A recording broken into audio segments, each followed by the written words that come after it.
Welcome back to the PulpMX Fantasy Show presented by Maxxis Tire. My name is Donnie, and as we enter the back end of the Pro Motocross Championship, it is time to turn up the heat as you're running out of time to make up the points you need to win your leagues. This week, the prize for the highest championship league score will be taking home a Jalik Swole jersey. Before we get into picks, schedule, FFL, and my early team, let's first glance at who is in and who is out for Millville this weekend.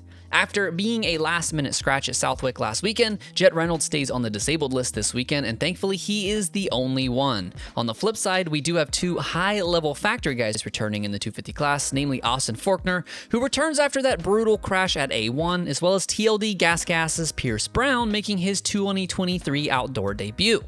Varese, Kilroy, and Robbie Wageman also return to the little class, and in addition, the 450 class gets a surprise entry, as Shane McElrath will be lining up in Minnesota this weekend. No details about his situation, but he did unbox a crate Yamaha on Instagram a few weeks ago and has his WSX team listed as a sponsor, so it will be interesting to see how he slots into this 450 field that is starting to return to strength. All right, this weekend I have three riders I want you to look at, one guy to stay away from, and a high handicap guy if you're looking for a flyer. Starting with your 250 All-Star, the do not pick this week is again RJ Hampshire. Rick finally put together two solid motos in one weekend, but unfortunately only one of them would net you 25, and that is with the top two both having two bad motos. Despite two moto wins, RJ has been on the podium in only 5 of 12 races this year, and with that, there are just better All-Star picks in the 250 class. A double eligible 250 guy I like this weekend is Ryder DiFrancesco. The 75 comes in with a bump to a 3 handicap after going 14, 14, and 13, 13 in the last 2 weekends out east, but he has been top 13 in 10 of 12 motos with a best moto of 5th this season. DiFrancesco has the second best average start in the class behind Justin Cooper, so if he can just stay out of trouble this weekend, he could be a sneaky good pick for such a low handicap. 450 side, looking all-star, let's talk Chase Sexton.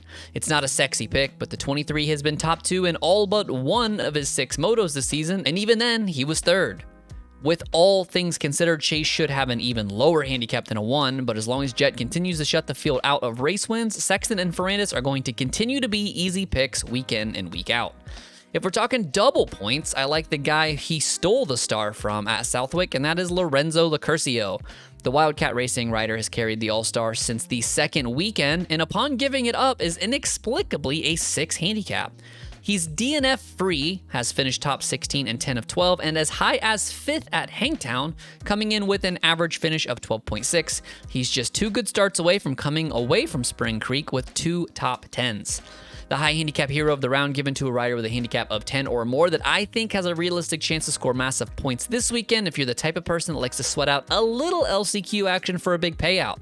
This week I'm going back to the well again with Luca Marsalisi. The Rock River Yamaha jockey comes in with a 12 after not racing Southwick. He does not qualify well, so don't let a mid-20s time scare you, but he races well and manages his mistakes.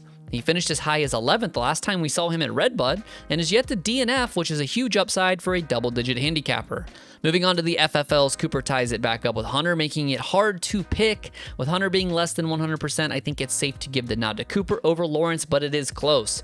450 side, it is Jet, don't be stupid. Weather looks great in Minnesota with highs in the low 80s and not a cloud in the sky. We do gain an hour to contemplate our picks with race day live at 11 a.m. Eastern, 8 a.m. Pacific. RotoMoto patrons can expect the enhanced cheat sheet at around 12:30 Eastern, while the rest of you can review the qualifying cheat sheet on Twitter and Instagram at around 1. And then an hour later, the picks lock and the gates get ready to drop at 2 p.m. Eastern, 11 a.m. Pacific. Before I show you my early team, I want to talk to you about Maxxis Tire coming back for 11 rounds of outdoors so I can deliver these videos for you.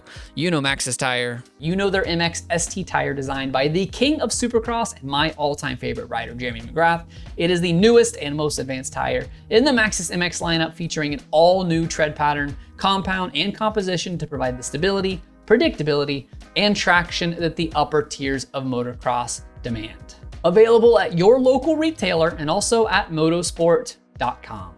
My Thursday team shows Joe at the 250 All-Star spot, Caden Brasbell with a 5, Derek Kelly at a 12, and Chase Yenser with a 13. 450 side, I have Sexton with a 1, Lorenzo Locurcio with a 6, local legend Jerry Robin at a 12, as well as Luca Marsalisi with a 12. Thanks as always for watching the PulpMX Fantasy Show presented by Maxxis Tire. My name is Donnie, and may your chiz chiz this weekend. Remember that 8 is great. Most importantly, have fun. Good luck, y'all.